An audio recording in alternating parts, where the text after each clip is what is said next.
चल बेटा, super Sunday जो कल हुआ था, परसों हुआ था, इस बार संडे को, ऐसे में हमने वहां पे 10 लघु उत्तरीय और 10 दीर्घ उत्तरीय मतलब विस्तृत उत्तरीय जो प्रश्न थे उनकी चर्चा हम लोगों ने की थी। ऐसे में 20 प्रश्न दिए थे। 10 प्रश्न जो दीर्घ उत्तरीय थे वो 12 नंबर के थे, 200 शब्दों में लिखने थे। और ऐसे में जो 10 प्रश्न में लास्ट में दिए थे लघु उत्तरीय जो 120 नंबर के थे, और ऐसे में एक प्रश्न बराबर 8 अंक। ऐसे में समय हमने दिया था 3 घंटे में पूरा करना था, और लगभग लोगों ने, जिन लोगों ने मेरे पास भेजा था अपना पीडीएफ, तो लगभग लोगों ने 3 घंटे 10 मिनट, कुछ लोगों ने 2 घंटे समथिंग में ही भेज दिया था। तो लिखने का अपना अलग अलग तरीका है, तो कौन कितना पेज लिखता है, किसका कॉन्सेप्ट कितना क्लियर है, ये सब माने रहता है बेटा उनके ऊपर। तो ऐसे में हमने देखा कि लगभग लोगों ने जो अच्छा लिखा था उनमें से 20 से 25 लोगों की सूची हमारे पास थी, जिनमें से हमने देखा 2-3 लोगों की सूची में लेना चाहते। कुछ लोग जो भेजते हैं वो ब्लर रहते हैं, वो कैमरे, या तो उनके कैमरे ठीक नहीं, या तो फोटो खींचते पीडीएफ बनाते हो, पीडीएफ का तरीका नहीं ठीक है। हमने देखा शिवम का तरीका ठीक है, ब्रजेश का तरीका ठीक है, आदर्श में भी अच्छा रहेगा है, नीतू जी ने भी पहले अच्छा भेजा, बाद में उनका मैं आया था, फिर पहले तो उनकी तबीयत खराब होने की वजह से नहीं देख पाई थी वो। ऐसे में कुलदीप जी ने भी बहुत अच्छा भेजा था कानपुर से, और भी लोग जो भेजे थे उनका भी काफी संतोषजनक है। एक बात और, जो लोग लिख रहे हैं लेकिन भेजने का प्रयास नहीं कर रहे हैं, मैं ऐसा नहीं मानूंगा कि वो प्रैक्टिस में नहीं है, उनके अंदर एक थोड़ा सा जो संकोच है, जो मतलब अपने आप से जो संकोच है कि 10 लोग इतने लोग के बीच में जाएगा, पता नहीं कौन कौन वीडियो देखेगा, फिर पता लगा कि अच्छा लगा नहीं खराब लगा, ये जो मन में आपके चल रहा है इसको बिल्कुल हटा दीजिए। जो व्यक्ति गलतियां करेगा वही सही कर पाएगा, जो गलतियां ही नहीं करेगा तो फिर सही कैसे करेगा। वो गलती होगी सही होगा, दोनों एक दूसरे के हिस्से हैं, ठीक है। तो जो लोग ऐसे में अधिक संकोचमय है वो लोग अपने आप को संकोच हटाए। आपने देखा होगा कभी क्लास में हम बोलने से झिझकते हैं, और एक बार अगर झिझक बन गई क्लास में ना बोलने की तो जिंदगी भर वो बना रहेगा, और इंट्रोवर्ट की तरह अपना जीवन जिएंगे हम। आज जरूरत है बेटा मॉडर्न युग में एक्सट्रोवर्ट बनने की, मतलब सबके बीच में अपनी बात को रख पाए, ये बहुत जरूरी है। जो नहीं रख पाता है बहुत ज्ञानी होते हुए भी हट जाता है। ऐसे में इसीलिए हर जगह इंटरव्यू की व्यवस्था की गई है, कि इंटरव्यू इसीलिए लिया जाता है कि आप बच्चों के सामने अपने आप को कैसे एक्सप्रेस कर पाएंगे। EMBS, KBS या जो भी वैकेंसीज है, यहाँ तक कि टीजीटी में भी 2021 से पहले होता था, अभी 2021 में बंद किया गया है। तो जिन लोगों के मन में अभी भी डर है कि हम कैसे बोले, वो थोड़ा सा हटाए करके। और जो भी लिखते हैं गलत सही, हम ये कहते हैं पूरे प्रश्न भेजिए, आप 2-1 प्रश्न भेजिए, 2-1 प्रश्न की मैं पीडीएफ चलाऊं आपके, और आपको भी थोड़ा संतोष में लगे कि यार हमने जो लिखा था लोगों ने अच्छा रहा। गलतियां होगी, जैसे मान लो ये लोग लिख रहे हैं बिजनेस वगैरह या कुछ भी जो लोग लिख रहे हैं, इनमें कुछ गलतियां भी होती तो इनके सामने इनको बताया जाए आज ये गलतियां होती है, इसको और अच्छा किया जा सकता है। तो आप प्रैक्टिस तो करो। कुछ लोग बहुत अच्छे हैं लेकिन अपने अंदर समेटे हुए हैं सारी चीजें, समेटेंगे तो समेटा ही रह जाएगा, एक बात याद रखिए, ठीक है। जो दिखता है वही दिखता है, और जो बंद कमरों में अपना जीवन जी रहे हैं बंद कमरे में ही जीते रह जाएंगे, ठीक है। तो इन चीजों को आज मैं 2 लोगों की पीडीएफ खोलता हूँ, बीजेपी खोलता हूँ और साथ में खोलता हूँ आदर्श की। आदर्श जी जो लिखने का तरीका है उन्होंने बहुत सिस्टमैटिक लिखा है। देखिए दोनों लोगों का अंतर आप देखिएगा। ऐसे ही हमने कहा कि सबका लिखने का तरीका बिल्कुल अलग अलग होगा, जरूरी नहीं है कि एक जैसी सबकी राइटिंग हो, एक जैसा सब लोग सोचे, एक जैसा सब लोग लिखे, क्योंकि थ्योरी है। ऑब्जेक्टिव इसीलिए बहुत मायने में बहुत अच्छा होता है, क्योंकि वहां पे हम अपने आप को क्लियर कर लेते हैं जो हमने लिखा है सही लिखा है, मतलब हम सही है तो आप सही है, आप सही हो, गलत हो तो गलत हो, सही हो तो सही हो। यह क्या बेटा, यह आकलन और दिमाग की चर्चा है कि एग्जामिनर आपको किस तरीके से देख रहा है, एग्जामिनर को क्या आपका पसंद आ रहा है, एग्जामिनर किन जगहों पे आपको नंबर देना चाहता है, ठीक है। और हमने इन 2-3 चीजों की चर्चा बार बार की है। आइए आगे एक बार पीडीएफ चलाते हैं, कोशिश और देखो थोड़ा सा हम भी क्या कहें, तुम आगे कह सकते हो कि जो फुलफिल होता है क्वाइट वेल वाली, उस स्थिति में हम भी नहीं है। थोड़ा सा बहुत देर खड़े होंगे हमको थोड़ा दिक्कत हो रही, कमर में पेन है, तो इसलिए कोशिश करेंगे कि जितना भी देर हम लोग चले शब्दों को लेके चले और तरीके से देखे। और एक बार सबका अगर सही बताया ना, जो हमने 20 प्रश्न बनाए थे ये 20 टॉपिक से थे, अगर 20 टॉपिक पे आप चले गए होंगे तो हमें लगता है कि 10 यूनिट जो है वो 10 यूनिट आपको क्लियर होगी, फिर आपको कहीं दिक्कत होने वाली नहीं है। और जहां भी अभी भी दिक्कत हो रही है उसको अभी भी समझने और सोचने की जरूरत है और खत्म करने की जरूरत है। चलिए आपको मैं लाता हूं सीधा बोर्ड पे। और बोर्ड से आपको दिखाता हूं, एक एग्जाम फिगर दिखाता हूं, ठीक है। और सबको प्रैक्टिस करने की ऐसे ही जरूरत है मुझे लगता है।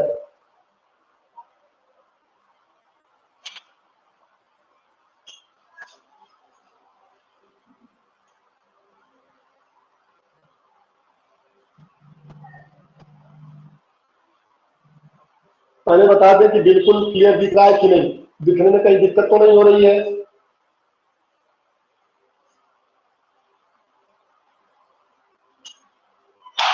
हेलो, आवाज क्लियर है बेटा? वीडियो और आवाज बताए, कहीं दिक्कत में लिखावट या समझने में दिक्कत तो नहीं हो रही है?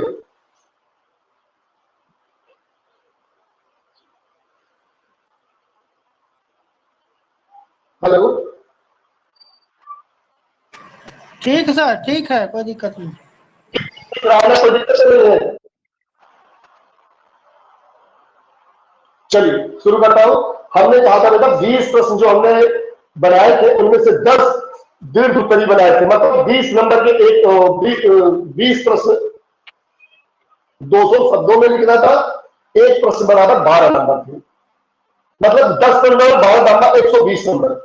दीर्घ उत्तरी जो प्रश्न आपको मिलेंगे 120 नंबर के मिलेंगे, और उन 120 प्रश्नों में आपको जो पे एक गैप आपको मिलेगा लिखने के लिए, 200 शब्द आसानी से आप भर सकते हो। वो वीडियो डिपेंड करेगा कि आप कितना गैप करके लिख रहे हो। हमने इसीलिए कहा कि एक लाइन में लगभग मिनिमम 7 से मैक्सिमम 10 तक आप जाइए, और इतनी लाइनें आपको मिलेंगी वहां लिखने के लिए।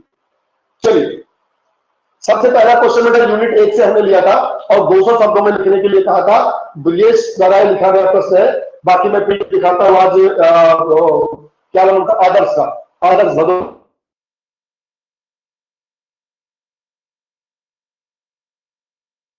इतिहास में सबकी चर्चा आप करेंगे, जगसमत की करेंगे, लुडविन जान की करेंगे, अन्य जो यहाँ पे राइटर रहे हैं वो साइकोलॉजिस्ट, यहाँ के जो क्या कहेंगे से जो सारे शिक्षक रहे हैं उनकी चर्चा करते हमें हमें आगे तरफ बढ़ रहा है। ऐसे में 4 भागों में यहाँ का जो डिवाइड किया गया है इतिहास खेलों का, उन पे चर्चा करनी है। कार्लडाइन को मिला के 5 लोग यहाँ पे हैं, इन सबकी व्याख्या करने की जरूरत है। आइए शुरू करते हैं। आपको मैं दिखाता हूँ इन्होंने क्या लिखा है। हमने क्या प्रश्न लिया था कि जर्मनी में खेलों के इतिहास की व्याख्या कीजिए 200 शब्दों में, और ऐसे में इस प्रश्न के उत्तर के लिए इन्होंने देखिए जो राइटिंग की है, आंसर में मिलता बहुत सामान्य तरीके से लिखा। जर्मनी का खेल में इतिहास, जर्मनी का खेलों में इतिहास, इन्होंने लिखा था खेलों का इतिहास 3000 साल पुराना है। जर्मनी की बात की जा रही, प्राचीन सभ्यता से चर्चा इन्होंने की है कि 300 साल पुराना है, और प्राचीन सभ्यता जैसे ग्रीस, रोम, अन्य जो खेलों के इतिहास में जो अपना नाम दर्ज करवा चुके हैं उनसे संबंधित उन्होंने कहा कि इससे जुड़ा है। उन्होंने कहा कि जर्मनी में खेल का आयोजन सांस्कृतिक और सामाजिक जीवन का एक महत्वपूर्ण हिस्सा माना जाता था। बिल्कुल सही है। यहाँ अगर प्राचीन सभ्यताओं में देखेंगे तो जो भी खेल होते थे उन खेलों के साथ साथ ये लगा था कि खेल के साथ साथ वहां का जो पारंपरिक वेशभूषा है, जो पारंपरिक कल्चर है, उसको भी सामने लाने का प्रयास किया जाता था। यानी यहाँ पे प्रमुख खेलों में मारना, दौड़ना, फेंकना, साथ शिकार संबंधी खेल शामिल थे। चलिए ठीक है, ये तो नहीं, उन्होंने सामान्य चर्चा भी रखी है इन्होंने।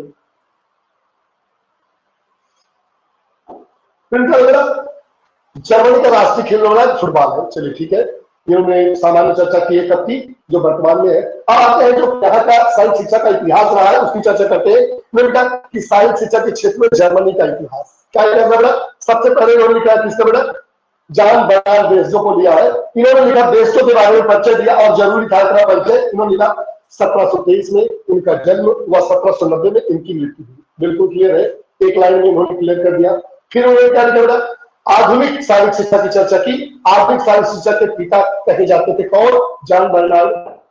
आधुनिक साहित्य, देखिए ध्यान दीजिएगा, इन्होंने जो राय लिखी है महत्वपूर्ण है, जहां लोग बहुत कंफ्यूज होते हैं। साहित्य शिक्षा के पितामह के रूप में इनको जाना जाता है, जॉन बर्नार्ड बेस्डो को। फिर उन्होंने क्या, डेनमार्क देश में भी साहित्य शिक्षा के रूप में काम किए थे। हमने इसको पढ़ाते समय आपको बताया था कि जॉन बर्नार्ड बेस्डो जी सबसे पहले ये कहां पे थे बेटा? ये थे डेनमार्क में। वहां पे डेनमार्क में साहित्य शिक्षक के रूप में कार्य करने के बाद ही जर्मनी लौटे थे, और जर्मनी में इन्होंने फिर खेलों के क्षेत्र में काफी अच्छा योगदान किया। इसीलिए इनको सर्व शिक्षा के पिता के रूप में जाना जाता है। ध्यान दीजिएगा, फादर ऑफ जिम्नास्टिक नहीं है, grand father of German gymnastic भी नहीं है। इन्होंने क्या बोला बेटा, आधुनिक सर्व शिक्षा के पिता हो जाते, मतलब फिजिकल एजुकेशन, जो मॉडर्न फिजिकल एजुकेशन है उसके फादर थे, ग्रैंड फादर थे। फिर क्या बेटा,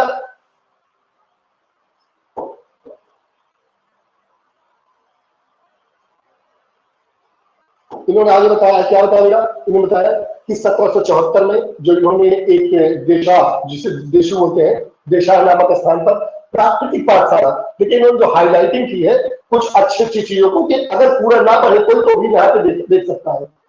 देशा नामक स्थान पर प्राकृतिक पाठशाला खोली थी, जिसे क्या बोलते, फिलंथ्रोपिनम के नाम से जाना जाता था। ये फिलंथ्रोपिनम 1774 में इन्होंने बताया, 1774 में देशु नामक स्थान पर इन्होंने एक प्राकृतिक पाठशाला खोली, जिसे फिलंथ्रोपिनम बोला जाता है, जो किसकी विचारधारा पर थी, जो रूसो की विचारधारा पर आधारित थी, जिसके प्रथम शिक्षक जॉन साइमन थे। सनेपन्थाल 1785 में संस्थापक साइमन, जो चीज यहाँ देखो इन्होंने एक संक्षिप्त में लिखा है, ध्यान देने की जरूरत है। इन्होंने कहा कि जो फिलंथ्रोपिनम है उसके प्रथम शिक्षक जॉन साइमन थे। इनकी चर्चा इन्होंने की, किसके शिक्षक थे बेटा, ये जो हमारी फिलंथ्रोपिनम है। फिर दूसरी चर्चा की है क्या, कि सनेपन्थाल, एक वहां पे और विद्यालय खुला सनेपन्थाल। सनेपन्थाल की जब चर्चा होगी तो आप याद रखिएगा, इन्होंने क्या किया था, खोला गया था 1785 में, जिसके संस्थापक सार्जमैन थे। तो यहाँ दो लोगों का नाम आता है, किसका किसका बेटा, एक हमने चर्चा की किसकी, कि जो हमारे बर्नार्ड ब्रेसलो जी हैं, एक ब्रेसलो की चर्चा है, दूसरी की चर्चा किसी बेटा, सार्जमैन की है, सार्जमैन की। जो ब्रेसलो जी थे, ब्रेसलो जी जो हमारे हैं, ये क्या कहते थे, ये क्या कहते थे, फिलंथ्रोपिनम कहते थे।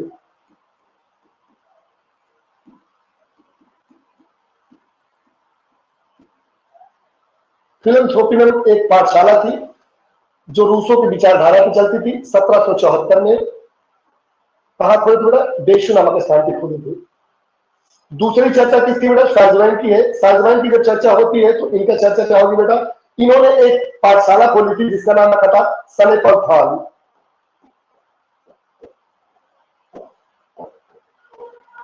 सनेपन्थाल से सार्जमैन जी ने खोला था। ये संस्थापक सार्जमैन थे जी।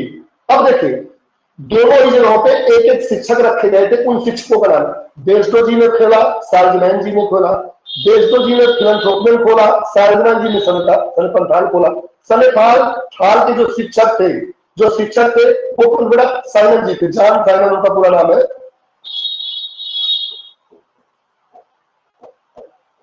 जॉन साइमन उनका नाम है। और जो देशा नामक पर जो प्राकृतिक पाठशाला खोली गई थी, फिलंथ्रोपिनम, और सॉरी ये सार्जमैन थे, सॉरी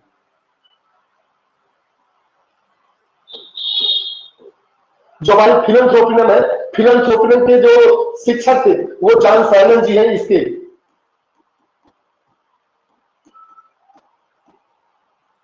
यहाँ के शिक्षक है। और जो सनेपन्थाल हमारी, उसके संस्थापक कौन बेटा, सार्जमैन है। तो कुल मिलाकर देखा जाए तो ब्रेसलो के काल में इतनी जो चीजें यहाँ पे दी गई हैं, ये सारी इंपॉर्टेंट है, इन्हीं को इन्होंने प्रदर्शित किया है। और बाद में उन्होंने लिखा क्या संस्थापक सार्जमैन थे, वह प्रथम शिक्षक कार्ल आंद्रे।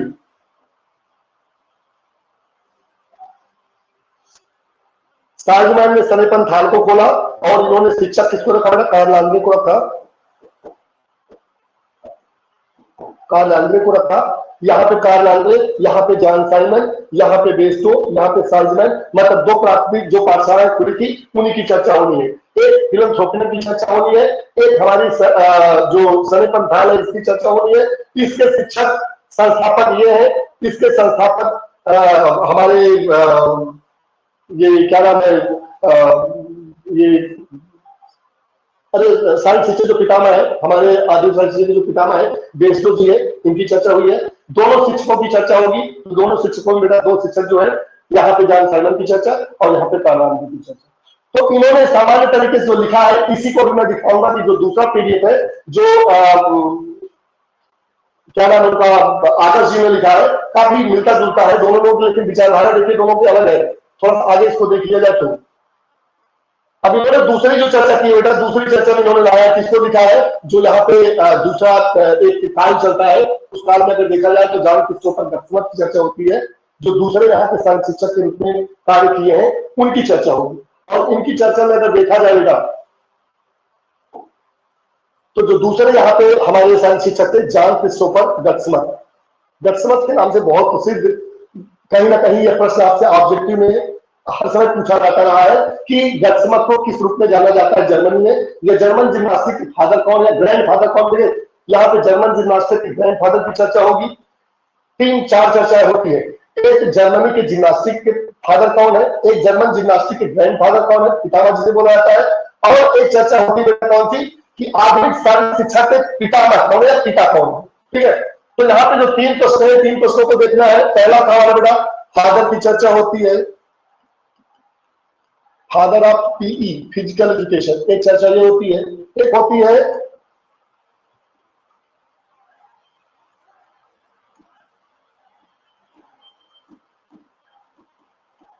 ग्रैंड फादर की, और ग्रैंड फादर ऑफ क्या, जिम्नास्टिक। और तीसरी जो चर्चा होती है, इधर दिख रहा है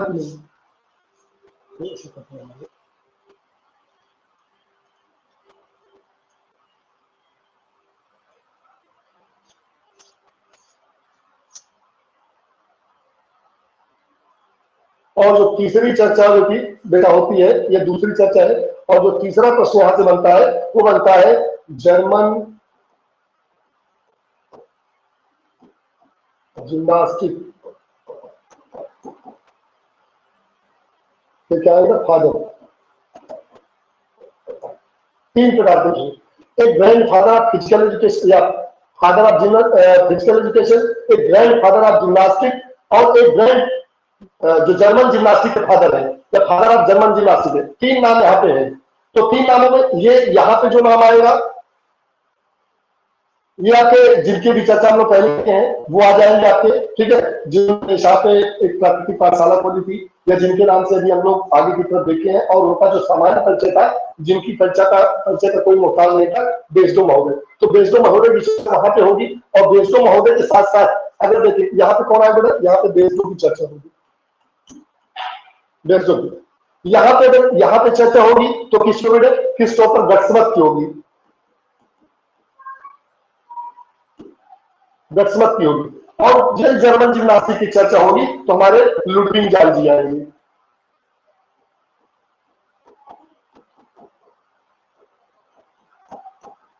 तो ये तीनों ही इंपॉर्टेंट है और तीनों ऑब्जेक्टिव में आपसे कहीं कहीं पूछे जाते हैं, तो यहाँ पे ध्यान देने की जरूरत है ताकि यहाँ पे कोई कंफ्यूजन ना होने पाए और आराम से आप इस चीजों को बहुत आसानी से डिस्क्राइब कर सके या बता सके।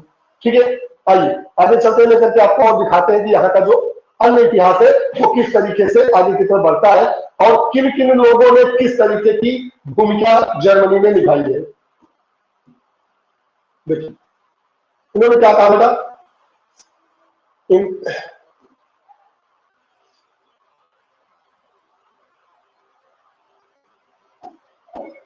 इन्होंने बताया क्या कि इनका जन्म 1759 और मृत्यु 1839 में, जो बहुत इंपॉर्टेंट है इनका परिचय है।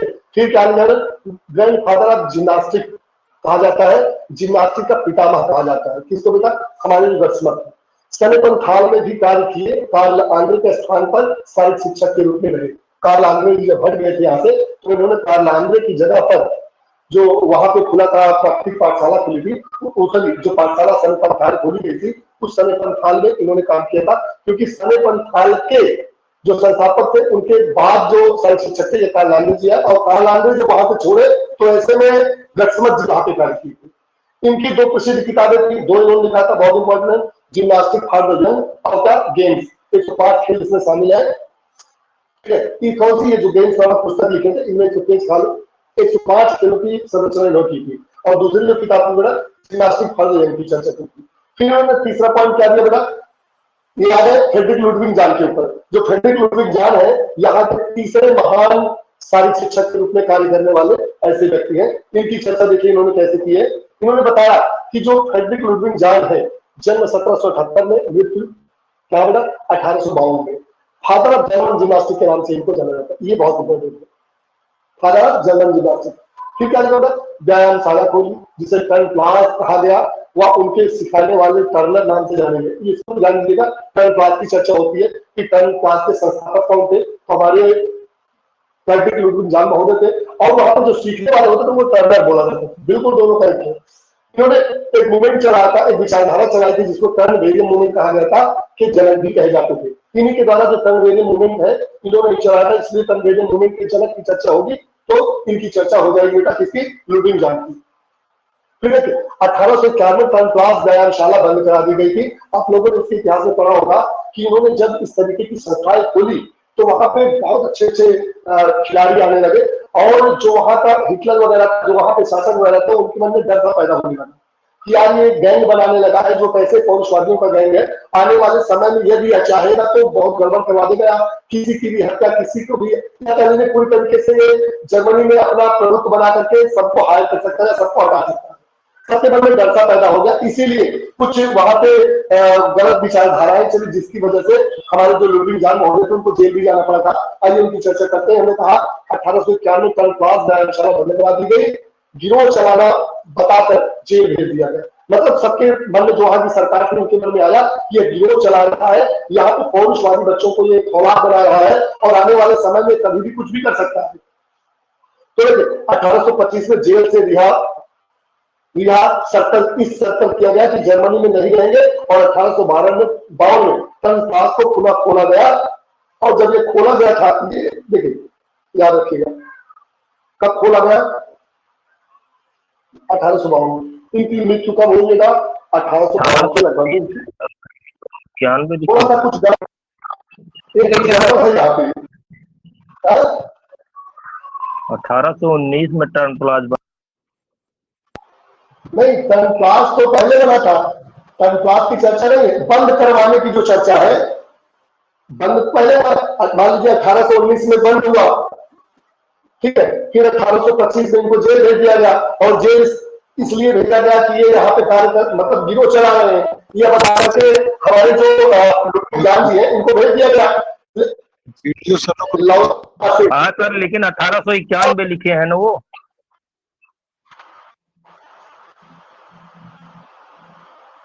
1891।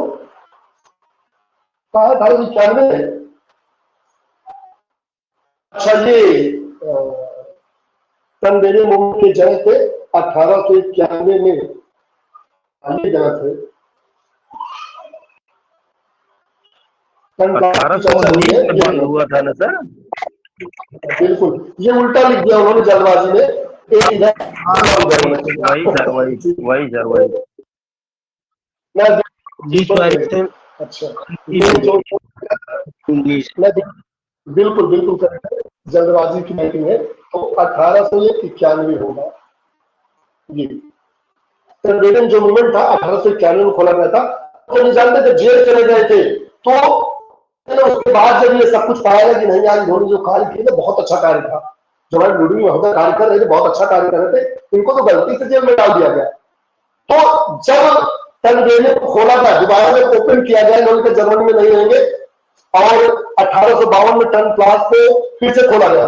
जब ये खोला गया तो क्या हो चुकी थी या जिंदा थे, बताओ? मृत्यु हो चुकी थी। ये मृत्यु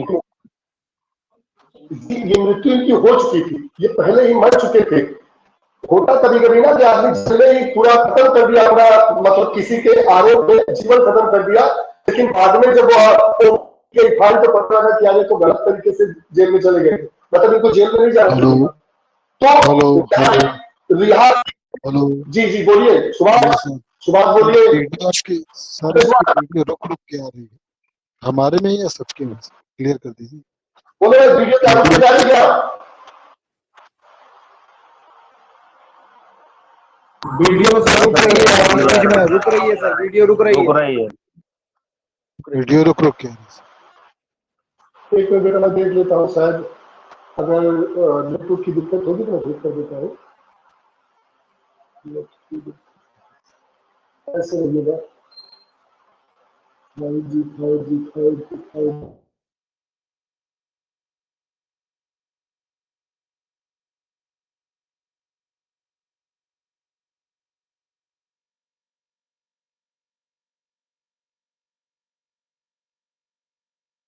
अगर चाहिए आएगी तो बताइएगा। अब शायद ठीक हो गई है, 5G तेज चल रहा है। ठीक है, अब सुभाष ठीक है कि नहीं? कुछ नहीं आ रहा है। हाँ? अभी अंधेरा छाया हुआ है। सर वीडियो नहीं आ रही है, वीडियो नहीं आ रही सर।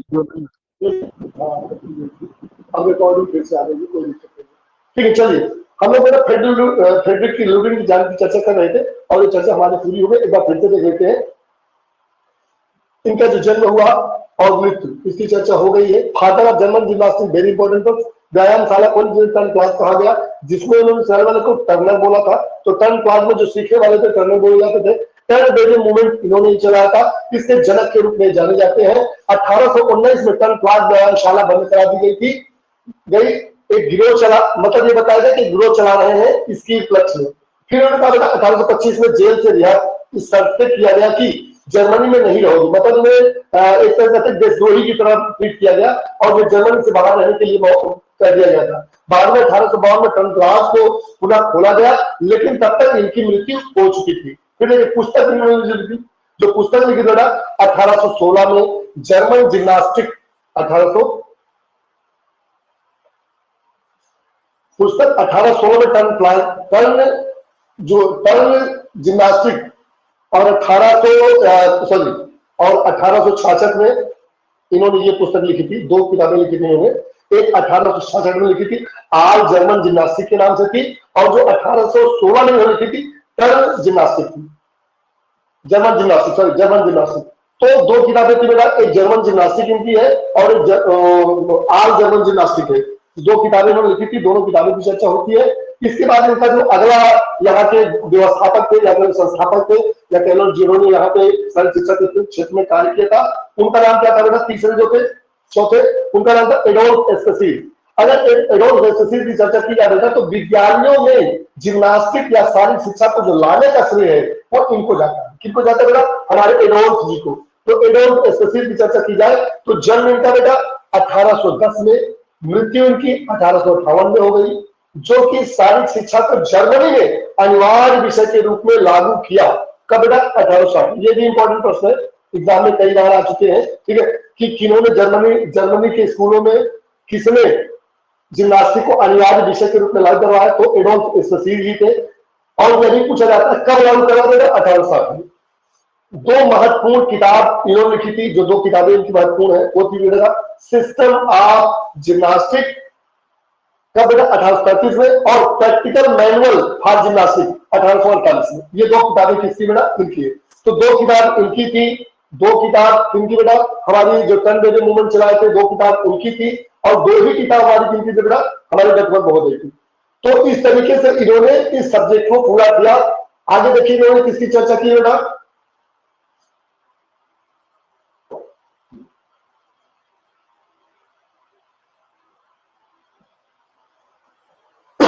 इन्होंने आगे दिखाया कि 1848 में जिम्नास्टिक को जर्मनी के स्कूलों में लागू करवाया था।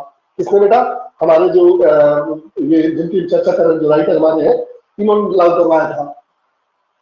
अगला इनका बेटा 1860 में प्राथमिक स्कूल व हाई स्कूल स्तर पर लागू करवाया। 62 में समस्त बच्चों के लिए जिम्नास्टिक अनिवार्य विषय के रूप में लागू करवाया। ये इनकी बेटा महत्वपूर्ण भूमिका के रूप में है। जो हमारे एडोल्फ एस्टेसीज है उनकी महत्वपूर्ण भूमिका के रूप में है। 48, 60 और 62 में इन्होंने इस क्षेत्र में कार्य किया था। फिर अगर कार्ल डाइन की चर्चा हो बेटा, कार्ल डाइन की चर्चा हो, हमने कहा था जो 5 यहाँ के मुख्य शारीरिक शिक्षक थे उनकी चर्चा होगी, और 5 का इन्होंने विद्युत वर्णन किया है। कार्ल डाइन के बाद लिखा जन्म 1882 व मृत्यु 1962 में, इनका इन्होंने परिचय दिया। फिर 36 ओलंपिक में बर्लिन में निर्देशक के रूप में कार्य किए, जो बहुत इंपॉर्टेंट है। मसाल दौड़ 5 महाद्वीपों में ले जाया गया इनके निर्देश पर। ये बिल्कुल इंपॉर्टेंट है। 36 की चर्चा इन्होंने की है। और फिर इन्होंने लिखा है, क्या लिखा बेटा? क्या? खेल प्रयोगशाला। तो बर्लिन में कार्लडाइन द्वारा बनी विश्व की प्रथम खेल प्रयोगशाला है, जो कार्लडाइन जी के बहुत इंपॉर्टेंट में से एक है। एक प्रश्न जो ऑब्जेक्टिव में आपसे पूछा जाता है कि प्रथम खेल प्रयोगशाला कहां खोली गई? तो बर्लिन में खोली गई, जर्मनी में खोली गई। किसने खोला? तो कार्लडाइन महोदय ने खोला। तो इन्होंने लगभग वो सारे टॉपिक या सारी इंपॉर्टेंट चीजों को डाल दिया जहां पे इनकी आवश्यकता थी। ठीक है, तो एक तरीके से देखा जाए तो इनका टॉपिक जो पहला एक प्रश्न था बिल्कुल क्लियर है। एक लोगों का और दिखाऊंगा, वो उनकी लिखने का जो उनका तरीका बिल्कुल अलग है इनसे। इन्होंने क्या है, सिस्टमैटिक तरीके से किस तरीके से लिखा है, उन्होंने इसी को अपनी रूपरेखा में डालने का प्रयास किया है। और वो कौन बेटा? वो क्या नाम है, भदोही के जो हमारे एक छात्र है, उन्होंने लिखा है। आइए मैं चर्चा करके दिखाता हूं कि उन्होंने क्या डाला है और क्या लिखा है।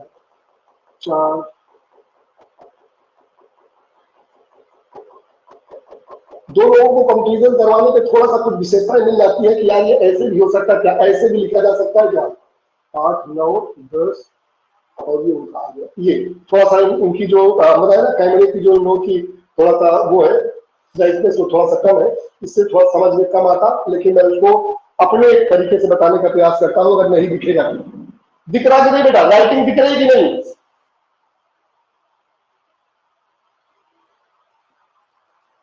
हेलो सुभाष सर आप समझ लेंगे, धुंधला थोड़ा दिख रहा है, और आप बोलोगे तो समझ में आ जाएगा। चलो मैं बोलूंगा, आप लोग समझिएगा। इसी तरह से कहा कि कुछ लोग बना तो दिखते भी अच्छा है, लेकिन जब भेजते तो ब्लड भेजते हैं कि फिर वो पीडीएफ चलता नहीं, फिर मजा नहीं आता है। इसीलिए हमने कहा कि लिखने की जो कलम हो, और कलम हो सकता है आपकी अच्छी हो, पेज भी अच्छी हो, लेकिन आपको कैमरा अच्छा ना हो, तो इसकी वजह से भी हो सकता है। तो मैं फिर भी बताने का प्रयास करता हूं कि इन्होंने लिखा कैसे है। ठीक है, इनके लिखने का तरीका मैं दिखाऊंगा। बस इन्होंने जर्मनी के ऊपर लिखा है। जर्मनी में खेलों के इतिहास की व्याख्या कीजिए, हमारा प्रश्न था। इन्होंने लिखा, जर्मनी का शारीरिक शिक्षा के विकास में महत्वपूर्ण योगदान रहा है। आधुनिक शारीरिक शिक्षा तथा व खेल के विकास में जर्मनी को प्रमुख देशों में माना जाता है। यहाँ शारीरिक शिक्षा का उद्देश्य केवल शरीर को मजबूत बनाना नहीं, बल्कि अनुशासन, साहस, देशभक्ति और मानसिक विकास करना भी था। इन्होंने क्या लिखा बेटा? ये प्रस्तावना दी, मतलब बहुत अच्छा इन्होंने भी लिखा। प्रस्तावना के क्षेत्र में इन्होंने पूरा बता दिया। और प्रस्तावना यही है कि ऊपर की लाइनें, 4 लाइनें जो लिखे, उससे सारा कुछ क्लियर हो जाए। इन्होंने क्लियर कर दिया। आगे आते बेटा जो लिखा, प्रारंभिक काल में इन्होंने दिखा क्या लिखा है। लिखा कि जर्मनी में शारीरिक शिक्षा का विकास 18वीं और 19वीं शताब्दी में तेजी से हुआ। जर्मनी में आधुनिक शारीरिक शिक्षा का पिता, जो पितामह कहा गया, जॉन बर्नार्ड बेसडो को कहा गया। ये इन्होंने भी वही चीज लिखा को माना जाता है। यह डेनमार्क में शारीरिक शिक्षक के रूप में कार्य कर चुके हैं। इन्होंने 1744 में ये इन्होंने भी लिखा, नामक जगह पर खेलों एवं शारीरिक व्यायाम के लिए एक प्राकृतिक पाठशाला खोली, जो बिल्कुल इनका भी क्लियर है।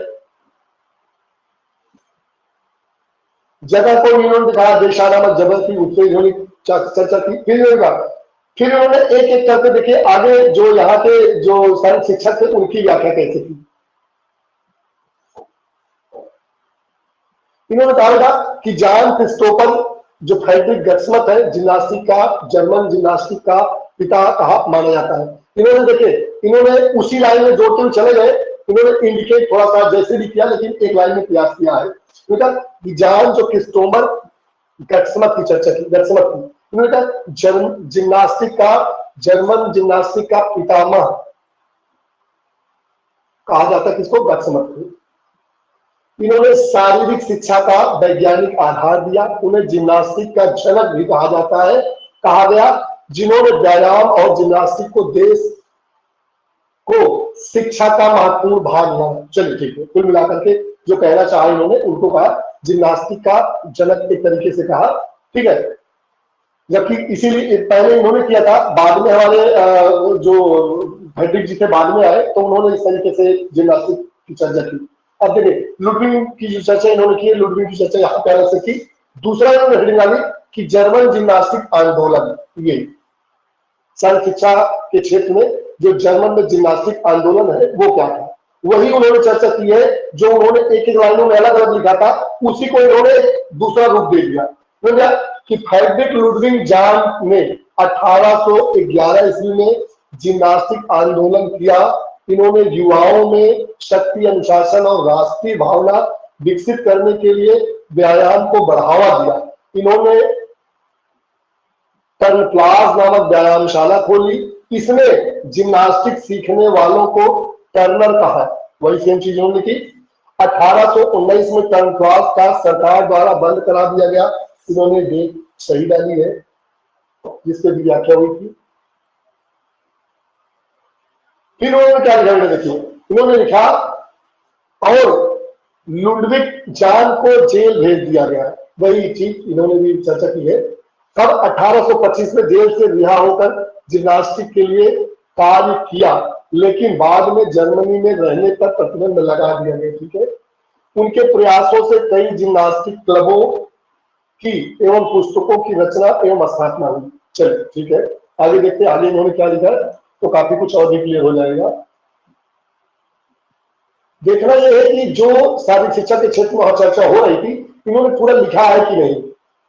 फिर उन्होंने अगली हेडिंग डाली, बेटा क्या डाली, देखिए विद्यालयों में शारीरिक शिक्षा। चलिए ठीक है, जर्मनी के शिक्षाविद एडोल्फ स्पेसीज 1948 में जिम्नास्टिक को स्कूल में लागू करवाया 48 में, और 1960 तक शारीरिक शिक्षा को अनिवार्य लागू करवाया। चलो ठीक है, इनका कहना है कि जिम्नास्टिक को इन्होंने पहले लागू करवाया था 1948 से, बाद में स्कूलों में 1960 की चर्चा इन्होंने की।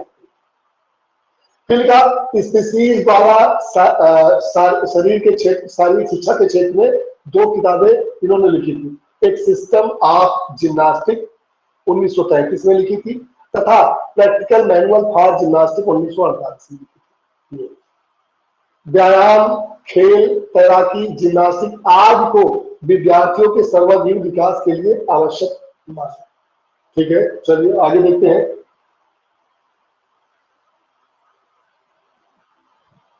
इन्होंने फिर चर्चा की आधुनिक योगदान की, कि आज आधुनिक योगदान कैसा रहा है, आधुनिक काल में योगदान। फिर लिखा जो आधुनिक काल में कार्ल डाइन द्वारा 1936 में बर्लिन ओलंपिक का निदेशक, जिन्होंने ओलंपिक मशाल को 5 महाद्वीपों में ले जाने को प्रारंभ करवाया। जर्मन जिम्नास्टिक खेल प्रयोगशाला का श्रेय कार्ल डाइन जी को जाता है।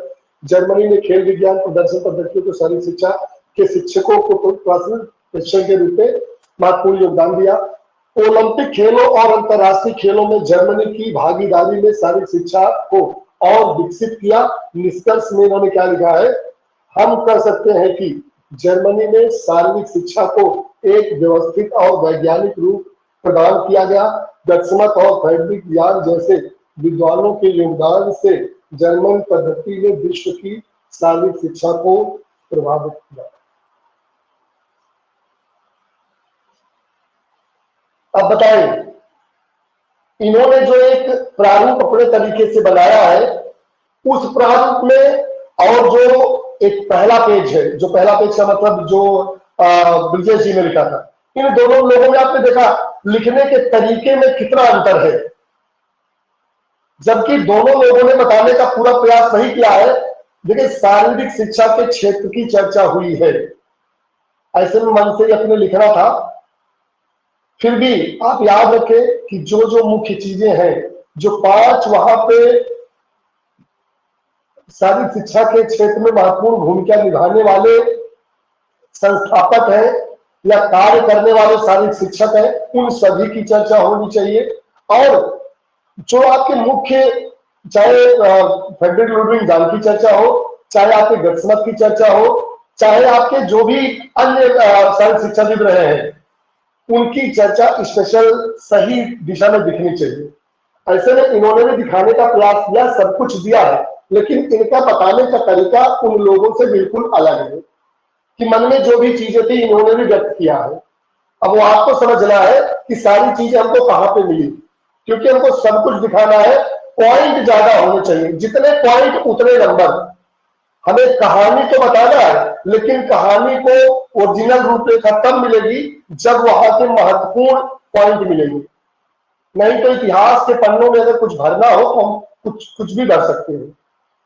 हम तो ये भी कह सकते हैं ना, अगर एक लड़ाई का प्रारूप देना है कि मोहम्मद गोरी और जिसके भी बीच में युद्ध हुआ हो तराइन वगैरह का, और वहां पे बार बार आप घोड़ों की चर्चा, हाथियों की चर्चा, गर्जना की चर्चा, भाले तलवार की चर्चा अगर यही करते रहेंगे तो मुख्य मुख्य पॉइंट वहां से खो जाएंगे।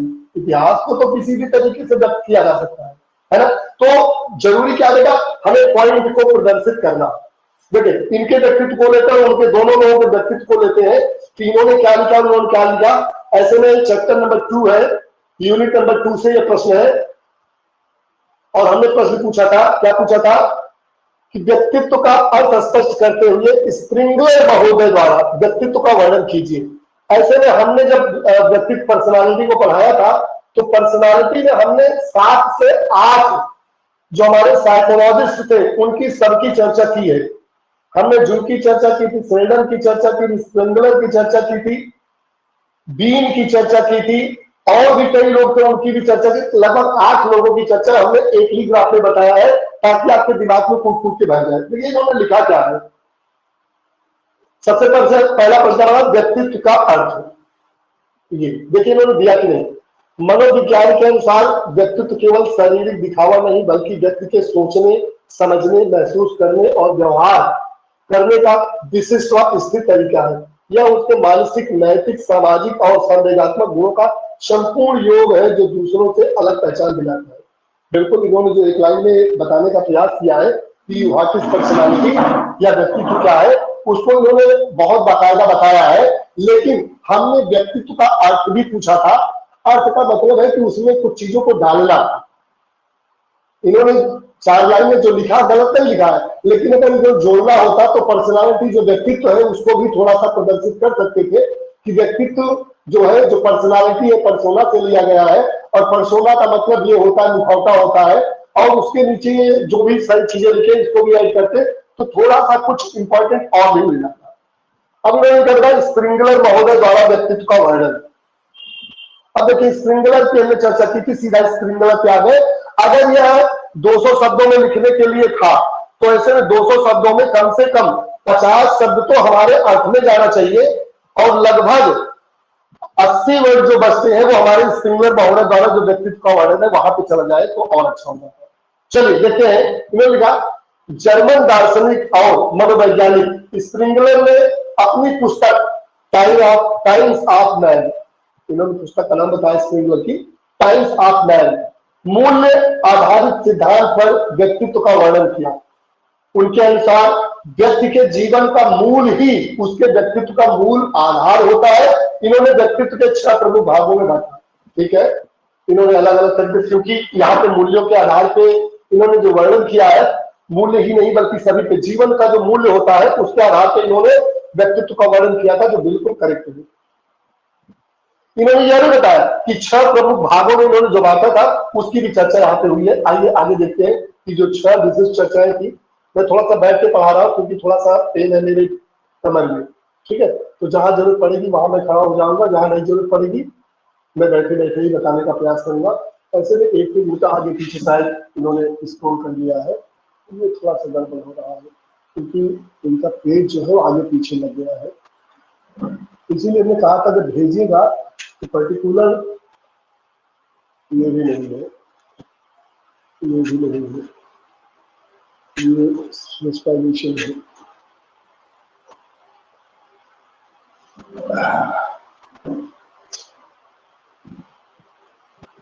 ये लीडर साइकोलॉजी के आगे, डब्ल्यूएचओ के आगे, भावनात्मक आध्यात्मिक इसका है, क्रिकेट के इतिहास की चर्चा है, पेरिडाइजेशन की चर्चा है, हार्वर्ड स्टेट क्लास में आ गए। और उसके बाद जो इन्होंने लिखा है फिटनेस इंडेक्स टेबल बनाई है लगभग तरीके से। चलो इतना चिंता कहीं खो गया है, कोई दिक्कत नहीं, बाद में मिलेगा तो देख लेंगे। मतलब कुल मिला के कहें तो पूरा चैप्टर जो है वो थोड़ा सा डिस्बैलेंस है। आइए अब मैं चलते हैं आपको उनके पास, क्योंकि यहाँ पे थोड़ा सा इन्होंने डिस्बैलेंस किया है, आगे पीछे कर दिया है, तो थोड़ा सा समझ में नहीं आएगा। बाकी अब चर्चा करते तो जो लोग पढ़े उनके समझ में आ जाता है। ठीक है, हमने कहा था जब भी पेज आप लगाइएगा तो सीरियल वाइज लगाएंगे ताकि हमको दिक्कत ना हो, खोल लीजिए। चलिए कोई बात नहीं, आइए इनके दूसरे पेज पे आते हैं। इन्होंने पर्सनालिटी को देखो किस तरीके से व्यक्तित्व किया है, क्या इनके में उनके में कोई अंतर स्पष्ट हो रहा है कि नहीं, हमको कुल मिला के देखना है अंतर स्पष्ट। और थोड़ा सा ऐसी कर्म यूज कीजिए कि एकदम चमकती रहे, लगे कि आज बोर्ड पे चले तो लगे कि सब कुछ दिख रहा है। हमारा पहले नंबर जो पर्सनालिटी का जो अर्थ है स्पष्ट करते हुए स्प्रिंगलर महोदय द्वारा व्यक्तित्व का वर्णन कीजिए। 200 शब्दों में व्यक्तित्व को उन्होंने बताया कि मनोविज्ञान के अनुसार व्यक्तित्व के केवल शारीरिक दिखावट नहीं बल्कि व्यक्ति के सोचने, समझने, महसूस करने और व्यवहार की विशिष्ट तरीका है। यह उनके मानसिक, नैतिक, सामाजिक और संवेदनात्मक गुणों को संपूर्ण योग जो दूसरों से अलग पहचान दिलाता है। जो बिल्कुल दोनों लोगों ने बिल्कुल एक ही चीज लिखी है, कुछ भी अलग हमको नहीं दिखा रहा है। आगे देखिए, इन्होंने स्प्रिंगलर महोदय की तरफ ले गए और दिखाया कि जो स्प्रिंगलर महोदय द्वारा व्यक्तित्व का वर्णन है उसको दिखाया कि जर्मन दार्शनिक और मनोवैज्ञानिक एडवर्ड जो स्प्रिंगर ने अपनी पुस्तक टाइम्स ऑफ मैन मूल्यों सिद्धांत के आधार पर व्यक्तित्व का वर्णन किया है। उनके अनुसार व्यक्ति के जीवन का मूल्य ही उनके व्यक्तित्व का मुख्य आधार होता है। व्यक्तित्व को उन्होंने बिल्कुल दिख तो जैसे लोग दोनों लोगों ने नकल कर ली है, मतलब एक ही चीज दोनों लोगों ने लिखा है, मुझे लगा कि कुछ भी अलग नहीं मिल रही है। आगे देखते हैं, इन्होंने सेम चीज बताई है जो 6 तरीकों को वर्णन किया है और लिखा क्या बेटा, सैद्धांतिक। पहला इन्होंने सैद्धांतिक की चर्चा की है। इस प्रकार के व्यक्ति सत्य की खोज, ज्ञान अर्जन और तर्क में रुचि रखते हैं। वैज्ञानिक, दार्शनिक व शोधकर्ता इसी श्रेणी में आते हैं। क्या बेटा, जो फिर की चर्चा इन्होंने की है सैद्धांतिक, मतलब व्यक्तित्व कैसा होना चाहिए। इन्होंने लिखा है कि जो व्यक्तित्व है वह सैद्धांतिक होना चाहिए, मतलब जो सिद्धांतों पर आधारित हो, जो सिद्धांतों को मानने वाले हो और सिद्धांतों को लेकर चलने वाले हो। इन्होंने इस तरीके से यहाँ पे इसकी चर्चा की है। यहाँ पे लेकिन ध्यान देने की जरूरत है कि जो इन्होंने लिखा है क्या वह बिल्कुल सही है, या जो वर्ड इनका जो चयन का वर्ड था वो सारे वर्ड इन्होंने चयनित किए है कि नहीं, क्योंकि यहाँ पे इसी की जरूरत है साइकोलॉजी में। तो उन्होंने सैद्धांतिक तरीके का जो व्यक्तित्व बताया, उन्होंने बता दिया जो वैज्ञानिक होते, दार्शनिक होते, शोधकर्ता होते, वो इस श्रेणी में आते हैं। दूसरे नंबर पर इन्होंने क्या लिया, 6 प्रकार के व्यक्तित्व की चर्चा इन्होंने की है। वो 6 प्रकार के कौन कौन से हैं। इन्होंने दूसरी जो चर्चा की बेटा कि एक ऐसा भी व्यक्ति होता है जो सिर्फ धन के पीछे भागता है, जिसे धन की जरूरत है, और वो आर्थिक तरीके का व्यक्ति होता है। इकोनॉमिकल या कह लो आर्थिक, जो इकोनॉमिक है उस टाइप का व्यक्तित्व जो होता है, उनके लिए ये व्यक्ति व्यवहारिक, उपयोगी और लाभ केंद्रित होते हैं। इनका मुख्य उद्देश्य धन कमाना और भौतिक सुख सुविधाओं को जुटाना होता है। जैसे व्यापारी, मतलब जो बनिया वर्ग का व्यक्ति होता है, वह बनिया वर्ग जो होता है,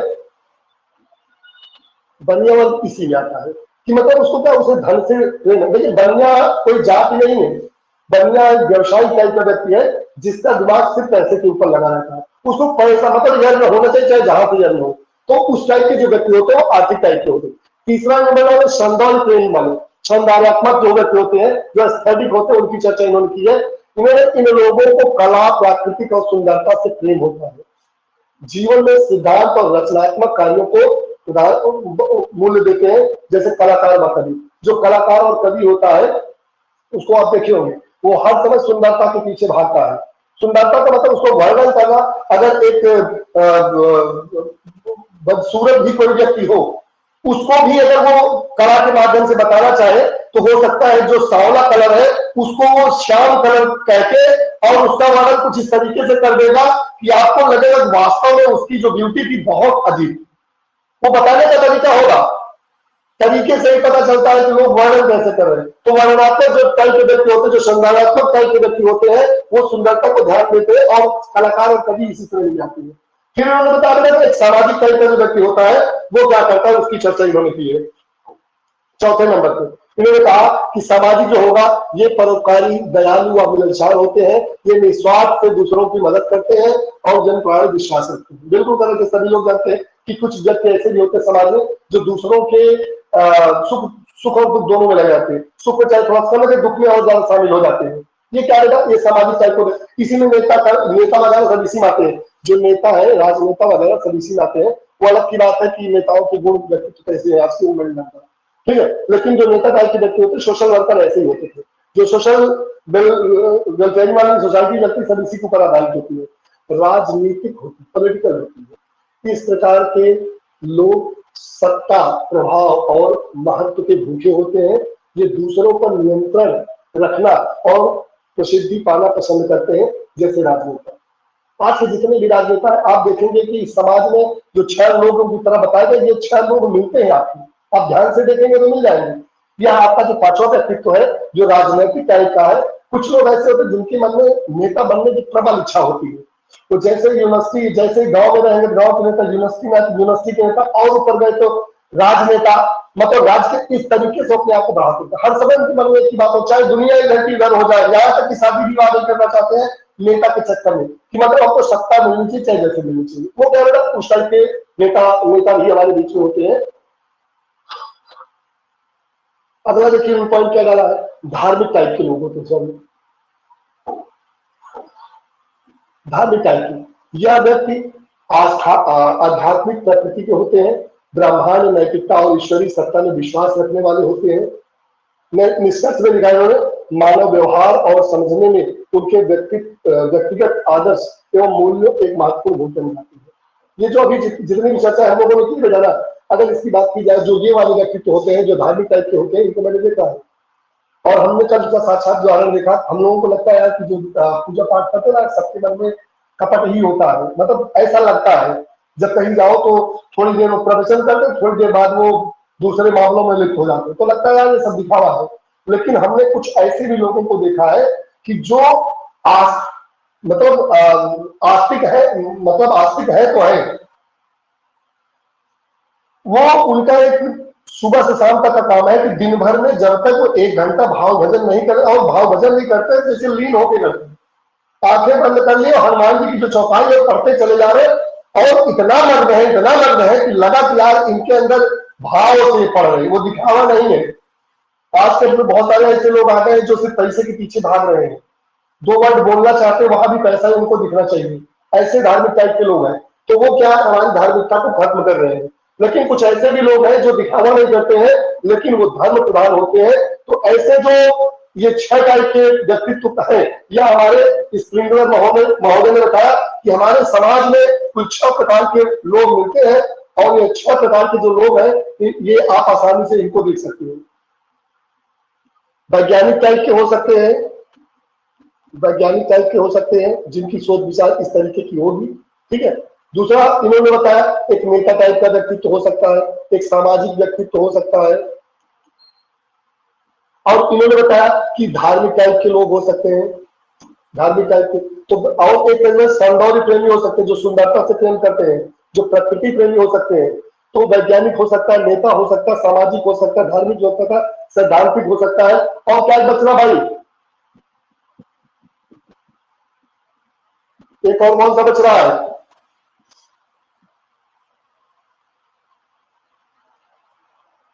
जल्दी बोलिए, इतना तो याद हो जाना चाहिए अभी तक आपको। सर आर्थिक, कौन? आर्थिक, सॉरी आर्थिक की चर्चा जानी हुई है। आर्थिक, जिसमें हमने बनिया वर्ग की बात की थी। व्यापारी, आर्थिक, हाँ, या व्यापारी से होते हैं। तो इस टाइप के व्यक्तित्व तो आपके समाज में आपको देखने को मिल सकते हैं,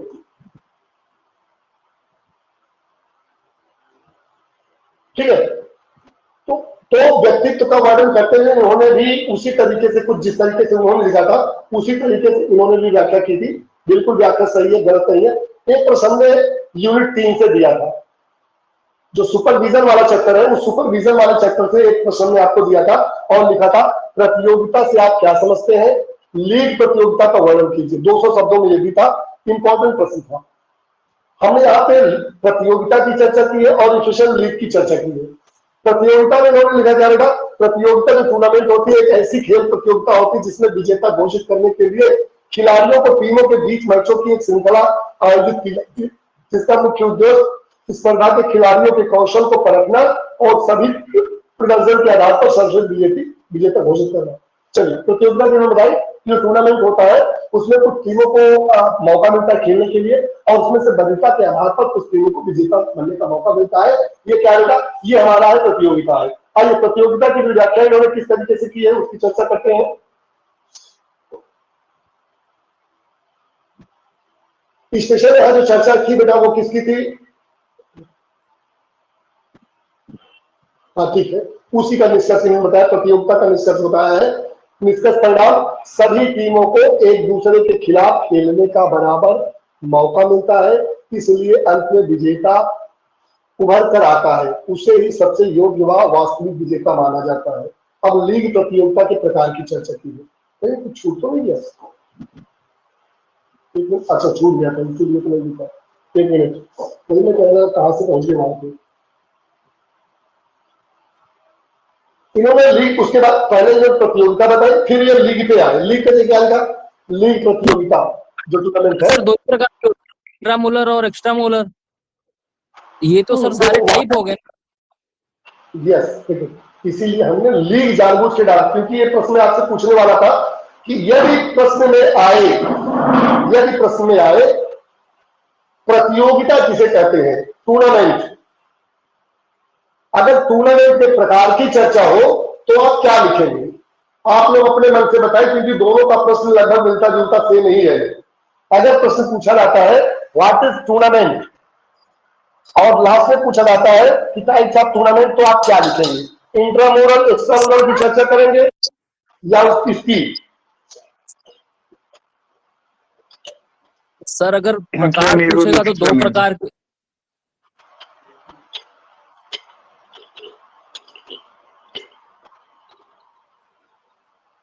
बताएं भाई।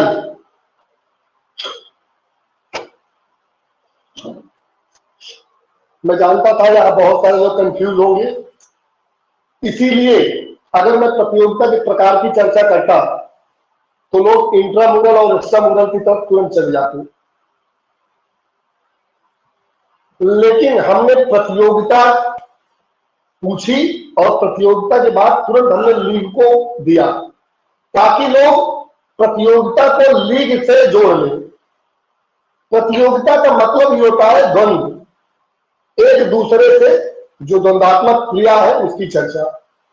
मतलब कि हमारे यहाँ प्रतियोगिता हो रही है, तो प्रतियोगिता का मतलब है जहां पे बहुत सारे लोग हो या जहां बहुत सारी टीमें हो और हर टीम एक दूसरे के साथ खेले। अब वो तरीका अलग हो सकता है, लीग होगा कि कॉम्बिनेशन होगा या चैलेंज होगा या हमारी नॉकआउट होगी। मतलब यहाँ पे क्या है, एक दूसरे के साथ प्रतिभाग करना और प्रथम द्वितीय तृतीय का निर्धारण करना ही हमारी प्रतियोगिता का मुख्य यहाँ पे भाग बनेगा। इसलिए मैंने लीग को जोड़ा था ताकि लोग कंफ्यूज ना हो। आइए देखते हैं लीग के बारे में। इन्होंने कहा सर अभी समझ नहीं आया सर आपने। देखिए, हमने कहा जब भी प्रतियोगिता के प्रकार की चर्चा होती है, टाइप्स ऑफ टूर्नामेंट, तो क्योंकि जो टूर्नामेंट है वह इंटरनल और एक्सटर्नल या कह लो कि जो चार दीवारी के अंदर जिसे वो आप बोलते हैं क्या, इंट्रामोरल और एक्स्ट्रामोरल, वह भी प्रतियोगिता ही है, वह भी प्रतियोगिता ही है। लेकिन जब टूर्नामेंट में आते हैं, या भी हिंदी में इसीलिए प्रतियोगिता ही कही जाती है, जो इसीलिए टूर्नामेंट हमने वहां पे लिखा था। टूर्नामेंट का मतलब है चार प्रकार के टूर्नामेंट। चार प्रकार के टूर्नामेंट में या तो नॉकआउट की चर्चा, या तो लीग की चर्चा, या तो कॉम्बिनेशन की चर्चा, या तो आपके चैलेंज की चर्चा। और जब भी उस प्रतियोगिता की चर्चा होगी तो निश्चित रूप से वहां पर दर्शाया जाएगा कि अंतर सदनी और बाह्य सदनी प्रतियोगिताएं होती है, उनकी व्याख्या कहीं ना कहीं करने के लिए आपको मिलेगा। ठीक है, और इसका मैं एक छोटा सा आपको उदाहरण दे दूंगा। ठीक है, बोलिए। सर मेरा कहना यह था कि अगर प्रतियोगिता कितने प्रकार की है तो दो पूछेगा, कुछ बताएंगे इंट्रामोलर और एक्स्ट्रामोलर। अगर वो उसके प्रकारों की और एक्स्ट्रा मतलब जैसे कि प्रतियोगिता कितने प्रकार की होती हैं, उसमें अगर उसमें स्पेसिफिक पूछ लिया कि नॉकआउट के बारे में या लीग के बारे में या क्या नाम है अपना। अगर वो समान प्रश्न ही आपसे पूछता है प्रतियोगिता कितने प्रकार की होती है और उसमें उन्होंने 1 2 3 4 की चर्चा कर दी, तो आप कहां जाएंगे? 2 पे क्यों जाएंगे और 4 पे क्यों जाएंगे? ये दोनों सोचने का विषय है। अगर 2 पे जा रहे हैं तो क्यों जा रहे हैं, 4 पे जा रहे हैं तो क्यों जा रहे हैं? दोनों में अंतर कहां पे आपको स्पष्ट समझ में आ रहा है? बताइए भाई, कुछ लोग और बताएं जिनके भी मन में ऐसा विचार हो, वो इस प्रश्न को बिल्कुल क्लियर करने का प्रयास करें। यदि पूछा जाता है टाइप्स ऑफ टूर्नामेंट, तो टाइप्स ऑफ टूर्नामेंट में आप 4 पे जाएंगे, 2 पे जाएंगे, और 2 और 4 पे जाएंगे तो क्यों जाएंगे? हमने इसीलिए आपको कंफ्यूज ना हो, इसीलिए हमने जानबूझ के लीग को डाला। हम जानते थे कि अगर मैं प्रतियोगिता डाल के अगर प्रतियोगिता के प्रकार की चर्चा करूंगा तो लोग अंतर और बाह्य सदन की चर्चा करेंगे, मतलब इंट्रामुरल और एक्स्ट्रामुरल की चर्चा करेंगे। इसीलिए इस प्रश्न में हमने जानबूझ के किसी स्पेसिफिक पार्ट को भी डाल दिया ताकि लोग प्रतियोगिता को प्रतियोगिता समझे।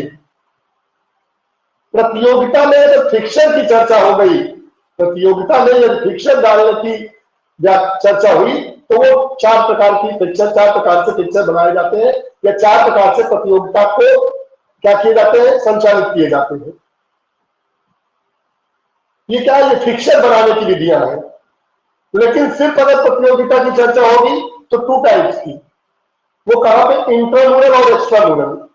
प्रतियोगिता कैसे करवाई जाए, ये 4 प्रकार से करवाई जाए, या 4 प्रकार से उसको आयोजित कराने का जो सुसंगठित तरीका है वो है।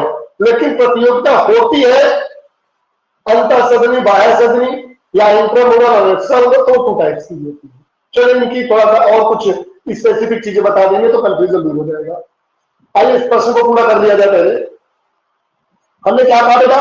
हमने कहा इसे राउंड रॉबिन टूर्नामेंट भी कहा जाता है क्योंकि स्पेशल लीग की चर्चा हो रही है, या खेल प्रतियोगिता का लोकप्रिय प्रारूप है। बिल्कुल सही है, जिसकी मुख्य विशेषताएं निम्नलिखित है। उन्होंने लिखा समान अवसर। अभी यही आपके एग्जाम में पूछा गया था, यूपीटीजीटी से यहां से एक प्रश्न था। इस प्रारूप में टूर्नामेंट में शामिल प्रत्येक टीम या खिलाड़ी बाकी सभी टीमों के खिलाफ कम से कम एक बार अवश्य खेलती है। बिल्कुल है, समान अवसर सबके साथ मिलेगा। दूसरा इन्होंने क्या लिखा बेटा? दूसरा इन्होंने लिखा हारने पर बाहर का होना। इस प्रतियोगिता में टीम पहले कुछ मैच हारने के बाद बाहर नहीं होती है, लेकिन नॉकआउट में हो जाती है, जैसे आईपीएल। आईपीएल क्या है? लीग प्रतियोगिता के माध्यम से पहले खेली जाती है, जिसमें वो अलग का मैटर है कि सिंगल लीग होगा या डबल लीग होगा। आगे बढ़ते इन्होंने लिखा कि आईपीएल वगैरह जो टूर्नामेंट होते हैं, आईपीएल ही क्या, मैक्सिमम जो टूर्नामेंट होते हैं कॉम्बिनेशन टाइप से होते हैं, जिनमें से पहला जो मॉडल होता है वो लीग मॉडल ही होता है। आगे देखिए, अब उसी पे आ गए जहां पर हम लोग पहुंचे थे। हमने निष्पक्ष परिणाम, इन्होंने लिखा निष्पक्ष परिणाम, सभी टीमों को एक दूसरे के खिलाफ खेलने का बराबर मौका मिलता है, इसलिए अंत में विजेता क्या होता है, उभर कर सामने आता है, सबसे योग्य और वास्तविक विजेता माना जाता है। निष्पक्ष परिणाम बिल्कुल सही है।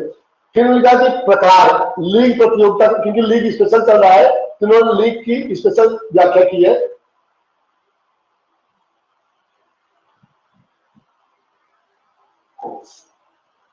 उन्होंने कहा कि 2 प्रकार की होती है, एकल टीम सिंगल लीग, जिसमें प्रत्येक टीम खिलाड़ी अन्य सभी टीमों के साथ केवल एक बार खेलती है, केवल एक बार खेलती है, एकल की चर्चा होती है।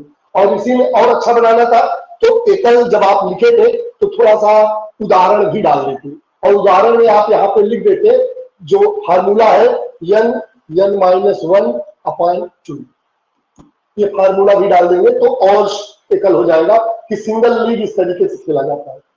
फिर दोहरे लीग की चर्चा इन्होंने की है, और दोहरे लीग में चर्चा की है। देखिए क्या लिखा है इन्होंने उसी तरीके से लिखा कि इसमें प्रत्येक टीम व खिलाड़ी अन्य टीमों के साथ 2 बार, एक बार अपने मैदान पर, एक बार विरोधी के मैदान पर मुकाबला करती है, जैसे आईपीएल में होता है। बिल्कुल सही है।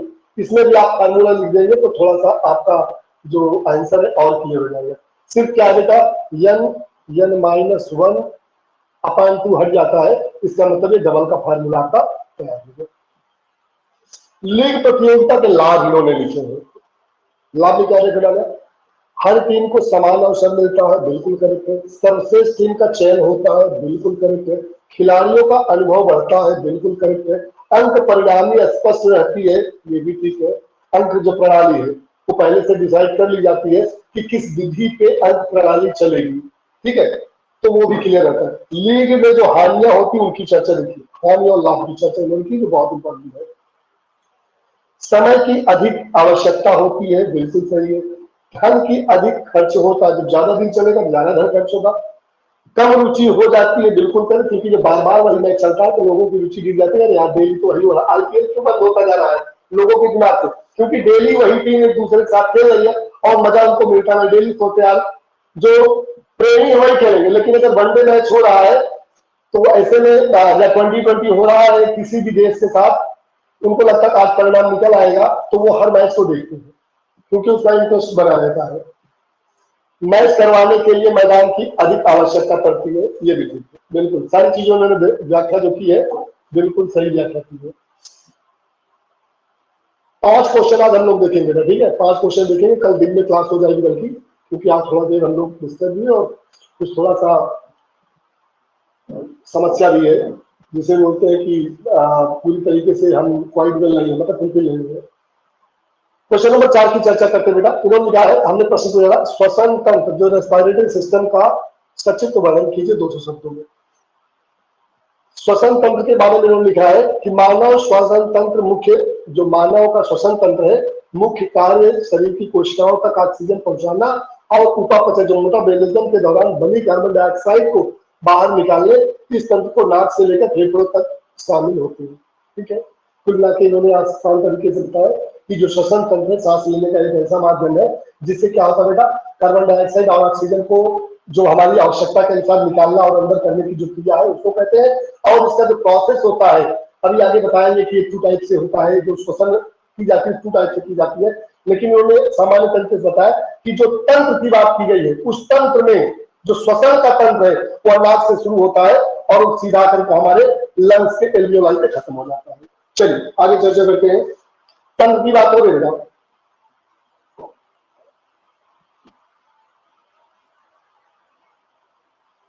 अब इन्होंने एक एक तंत्र के जो तंत्र में यूज होने वाले पार्ट उनकी चर्चा की है। मानव शरीर तंत्र के मुख्य अंग, सबसे पहले लिखा जो नासा गुहा की चर्चा की है, जिसे नजल कैविटी के नाम से जानते हैं या नॉस्ट्रिल के नाम से जानते हैं। उन्होंने लिखा कि वायु या हवा नासा द्वार से शरीर में प्रवेश करती है। इसमें मौजूद छोटे छोटे बाल और श्लेष्मा जो म्यूकस धूल मिट्टी व हानिकारक कणों का फिल्टर करके वायु को नाक नम और शरीर के तापमान के अनुकूल बनाती है। बिल्कुल सही है। इनका मतलब ये है कि जब नॉस्ट्रिल जहां शुरू होती है, यहाँ से अगर नॉस्ट्रिल शुरू हुई है तो यहाँ पे क्या होता है, 2 चीजें, एक तो इसमें छोटे छोटे बाल होते हैं, दूसरा इसके ऊपर एक श्लेष्मा तरह की एक जो म्यूकस की लेयर बनी होती है वो होती है, और म्यूकस इसके ऊपर भरा होता है, जिसकी वजह से जो भी एयर इस माध्यम से प्रवेश करती है तो 2 चीजें, एक तो धूल जो मिट्टी है वो इनको अंदर चिपकाता जाता है, और जैसे कूलर लगा होता है कूलर की तरह अंदर हवा जाती है, जिसकी वजह से हमारे बॉडी का टेम्परेचर भी मेंटेन होता रहता है। तो ये दोनों चीजों के लिए उत्तरदायी जो पार्ट इन्होंने लिखा है, एक श्लेष्मा कला की बात की है जो धूल मिट्टी को रोकता है, और जो छोटे छोटे बाल होते हैं इनकी। आगे बढ़ते बेटा, इन्होंने ग्रसनी की फेरिंग्स की चर्चा की है, और फेरिंग्स में इन्होंने बताया है, क्या बताया बेटा फेरिंग्स से, फेरिंग्स की स्पष्ट चर्चा की है कि 2 चीजें यहाँ पे आपको मिल रही है, क्या क्या, ग्रसनी जो फेरिंग्स है या नासा गुहा के पीछे का भाग है या भोजन और वायु दोनों का सामान्य मार्ग है। इसकी लंबाई 12 से 14 सेंटीमीटर होती है, जो बिल्कुल करेक्ट इन्होंने बताया है। इन्होंने यहाँ ये भी चीज बता दी कि जो फेरिंग्स है, अगर देखिए जैसे यहाँ से हमने बताया था ना, ये यहाँ से हमने शुरू किया था, अब ये ऐसे जब पीछे की तरफ ऐसे तरीके से घूमता है यहाँ से, और ये पीछे की तरफ नीचे से कहाँ चला था, हमारे लंग्स पे चला था, और इसी के साथ जो दूसरा पार्ट यहाँ से निकलता है वो हमारे कहा जाता है बेटा स्टमक, पेट पे चला जाता है, ये पेट पे चलाता है। तो दोनों का भाग जो बताया था इसको कि ये नासा गुहा के पीछे का भाग या भोजन और वायु दोनों के लिए माना जाता है। और इसीलिए जैसे नाक का गुहा जो खत्म हो, अगर मुंह का पार्ट हमारा ये है, अगर ये हमारा मुंह का पार्ट है तो मुंह के सामने से पहले नासा जो ये फेरिंग्स है यहाँ से शुरू होता है, यहाँ से ऐसे नैसोफेरिंग्स यहाँ नाक तक आएगा, ओरोफेरिंग्स हमारे मुंह तक आएगा, और लरिंगोफेरिंग्स जो हमारा जो स्वर यंत्र है उसके पास यहाँ तक आएगा। तो 3 भाग जो इसके बनाए गए हैं, इन तीनों भागों को मतलब अगर देखा जाए तो बहुत बड़ा पार्ट होता है, यहाँ तक आता है। कौन बेटा? हमारा फेरेंक्स। और उसकी लंबाई इन्होंने कितनी लिखी बेटा? 12 से 14 सेंटीमीटर तक होती है। फिर देखो एक पार्ट इनका खत्म हो गया, किसका बेटा? नासोफेरेंक्स का। दूसरा पार्ट इन्होंने क्या बताया है?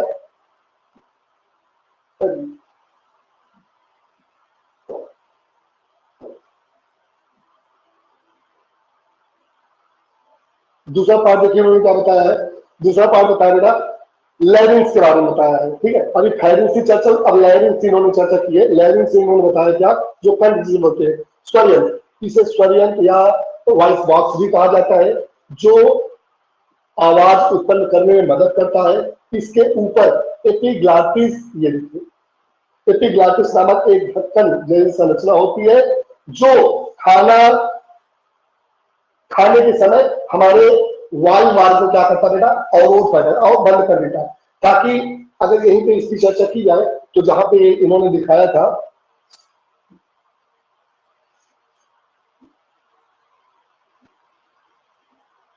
अगर कुछ इस तरीके से देखें, जहां से खाने वाला रास्ता हमारा ये चालू हो रहा था और दूसरी तरफ हमारे पास लंग्स वाला रास्ता चालू हो रहा था, यहाँ पे जाना था। यहीं पे एक क्या होता है बेटा? एक ढक्कन होता है, जिसे हम क्या बोलते हैं?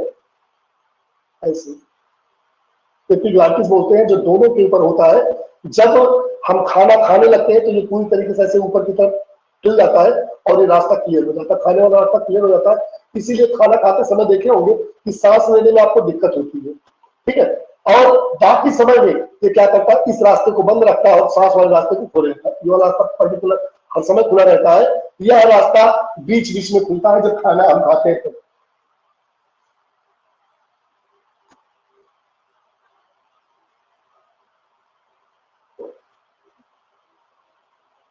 इसके बाद तीसरा इन्होंने लिखा क्या बोला? ट्रैकिया के बारे में। हाँ, ट्रैकिया के बारे में लिखा है, श्वास नली के बारे में लिखा है।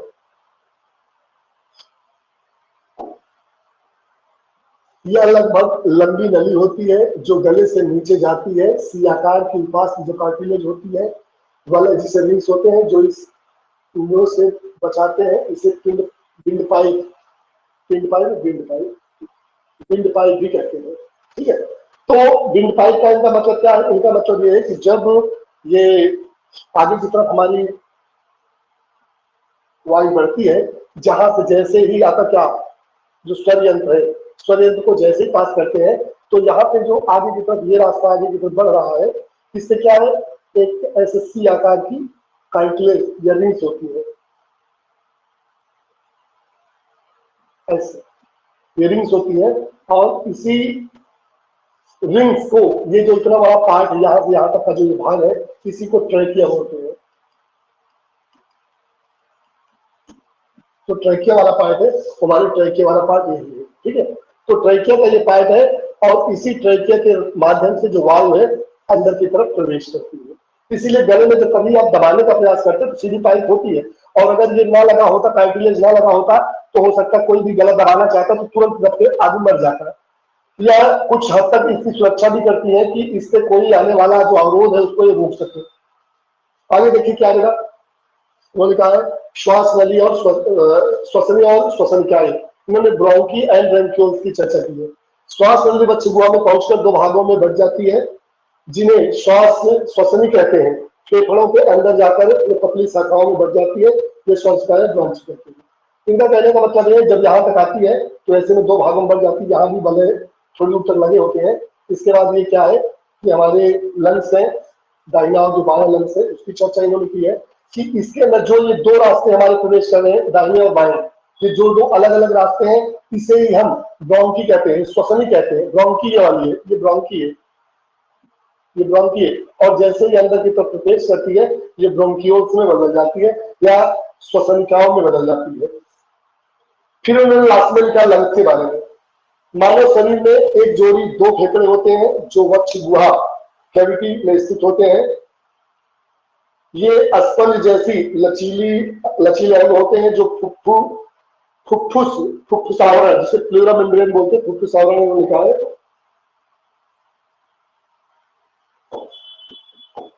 इन्होंने लिखा है क्या? फुफ्फुस प्लूरा मेम्ब्रेन नामक झिल्ली से ढके हो सुरक्षित होते हैं। फिर लिखा है इन्होंने फुफ्फुसाओं के बारे में, एल्वियोलाई के बारे में। इसके बाद इसके अंदर ये पहुंच गए और अंदर पहुंचने पे इन्होंने दिखाया कि जो इसके अंदर ये गुच्छे हैं, अंगूर जैसी गुच्छे की संरचना है उसकी इन्होंने चर्चा की है। इसी को इन्होंने एल्वियोलाई बोला है दोनों में, ठीक है। लगभग 7 करोड़ के लगभग होती है, दोनों में मिलाकर के 3.5 या 3.5 करोड़ एक में होती है, तो उसी को इन्होंने बोला जाता है ये एल्वियोलाई। इसे एयर सेक्स के नाम से भी जाना जाता है। गैसों का आदान प्रदान ऑक्सीजन और कार्बन डाइऑक्साइड होता है। गुब्बारे जैसी छोटी संरचना होती है, फेफड़ों की कार्यात्मक संरचना को इकाई भी होती है, बिल्कुल सही है। मतलब सबसे छोटी जो संरचना होती है इनकी यही होती है। इसके बारे में मिलता है डायफ्राम के बारे में। डायफ्राम को इन्होंने दिखाया है। डायफ्राम या फेफड़े के नीचे सिकुड़ने व फैलाने से वक्ष गुहा का आयतन बदलता है, जिससे सांस लेने इनहेलेशन और छोड़ने एक्सहेलेशन की प्रक्रिया खत्म होती है। मतलब इनका कहने का मतलब है कि यहाँ पे जो एक इस तरीके का डायफ्राम होता है, एक पर्दा हिंदी में इसे बोलते हैं, ठीक है। तो लंग्स को हमारे क्या करता बेटा, रोके रहता है और हमारे 2 भागों में बांटता भी है। ऊपर की जो है उसको एक अलग कैविटी और नीचे की जो है वो अलग कैविटी में 2 भागों में जो पार्ट में बढ़ता है वो यही डिवाइडेशन का एक रास्ता है, पेट पर्दा भी इसे बोला जाता है, ठीक है। अब आइए यहाँ पे जो हमारा प्रश्न था वो था कि इसका सचित्र वर्णन भी करना है। तो सचित्र वर्णन में देखते क्या इन्होंने किया है।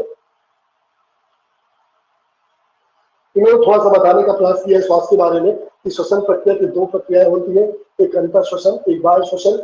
अंतर श्वसन इस प्रक्रिया को कहते हैं जिसमें ऑक्सीजन के साथ या कार्बन डाइऑक्साइड भरपूर वायु वातावरण से फेफड़ों तक पहुंच जाती है। इसे इंटरनल रेस्पिरेशन भी कहते हैं। बाहर में लिखा गया श्वास को अंदर फेफड़ों तक ले जाना और छोड़ना, श्वास का अंदर फेफड़ों तक लेना व छोड़ना ही बाह्य श्वसन कहलाता है। थोड़ा सा कुछ गड़बड़ है।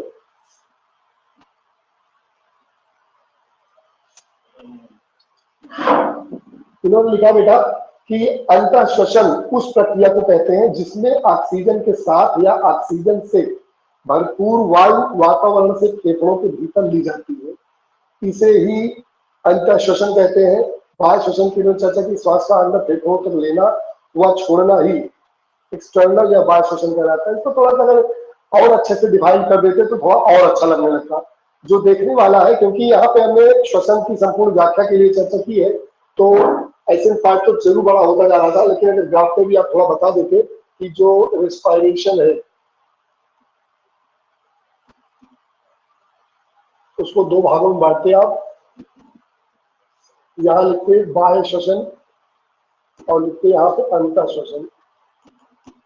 बाह्य श्वसन के आप 2 पार्ट बनाते, जो आपने ये दिया है यहाँ पे, ये जो अंतर और बाह्य की जो चर्चा की आपने, इसमें ये आ जाता है। बाह्य में यहाँ पे एक ब्रीदिंग जो होती है, इसी में बाह्य में ब्रीदिंग होती है, जिनमें निश्वसन और निश्वसन की चर्चा होती है, ठीक है।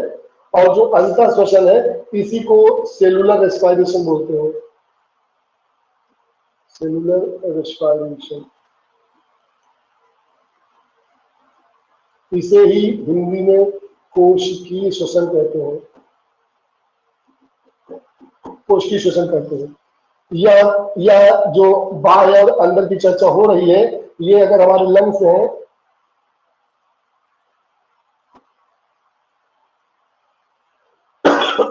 तो ये जो प्रक्रिया बाहर वाली है ये नाक से शुरू होती है और ये हमारे फेफड़े तक ही सीमित होती है। मतलब कि फेफड़े तक आना और फेफड़े से बाहर निकल जाना, ये क्या है, निश्वसन और निश्वसन है, ठीक है। नी मीन्स अंदर, अंदर आना निश्वसन, और निश्वसन मीन्स बाहर चला जाना, ठीक है। तो ये दोनों जो प्रोसेस थे वो यहाँ के प्रोसेस थे। और जो सेलुलर रेस्पिरेशन होता है वो हमारे एल्वियोलाई में जब एक्सचेंज हो जाता है तो यह हमारे किसके माध्यम से, बोला, ब्लड वेसल्स के माध्यम से हमारी सेल तक का पार्ट है। ये सेल में जो माइक्रोकाइंडिया वगैरह है, माइक्रोकाइंडिया को जो पावर हाउस ऑफ सेल बोला जाता है, वहां तक का प्रोसेस है। यहाँ से ये जो जा रही है, क्या ऑक्सीजन जा रही है, उस ऑक्सीजन में जो कन्वर्ट करने का एक तरीका है कि वो कैसे एटीपी में चेंज होगी। तो 38 एटीपी की जो चर्चा होती है और 36 एटीपी की चर्चा होती है, वो यहाँ का प्रोसेस कहा बेटा, माइक्रोकाइंडिया के अंदर का। तो यहाँ से जो शुरू होता है यहाँ तक जाता है वो अंतर श्वसन का पार्ट है, ठीक है, अंतर श्वसन का पार्ट है। और बाह्य श्वसन का जो पार्ट है वो यहाँ से आना और यहाँ से लौट जाना। इसको भी अगर आप अच्छे से दिखाएंगे तो और अच्छा हो जाएगा। ठीक है, और आगे थोड़ा देखते हैं। फिर उन्होंने लिखा बेटा श्वसन तंत्र का चित्र उन्होंने बनाया है, उन्होंने नासा गुहा को बनाया है। चलो ठीक है, नथुना पर इंग्लिश में थोड़ा लिखे तो अच्छा रहेगा। ठीक है, आपने लिखा गलत नहीं है क्योंकि बाइलिंगुअल की वहां पर चर्चा नहीं है, लेकिन अगर लिख भी देंगे थोड़ा और अच्छा हो जाएगा। ठीक है, अगर नाक गुहा को होता है, नॉस्ट्रिल बनाए हैं, आप कंठ को बनाए, कंठ का मतलब वॉइस बॉक्स को बनाए हैं, श्वास नली को बनाए जिसे ट्रैकिया बोलते हैं, डाई सस्मी दोनों फेफड़े बनाए हैं। ठीक है, लगभग छोटी छोटी श्वास नली बनाया है। ठीक है, सब लगभग कोई दिक्कत नहीं है। ठीक है, एक जो पार्ट आपने बनाया श्वसन तंत्र का वो बिल्कुल क्लियर है। यस, इस तरीके से हमारे 4 प्रश्न खत्म हो गए। 5वां प्रश्न जो हमारा है वो किससे था? तो तोलक से था। अब टाइम थोड़ा देखिए तो होता है, क्योंकि ज्यादा लोग सोने लगते तो मजा नहीं आता, बल्कि कल दिन में पढ़ाने के मूड में थे तो दिन में पढ़ा देंगे, लेकिन कमर दर्द की वजह से पढ़ा नहीं पाए।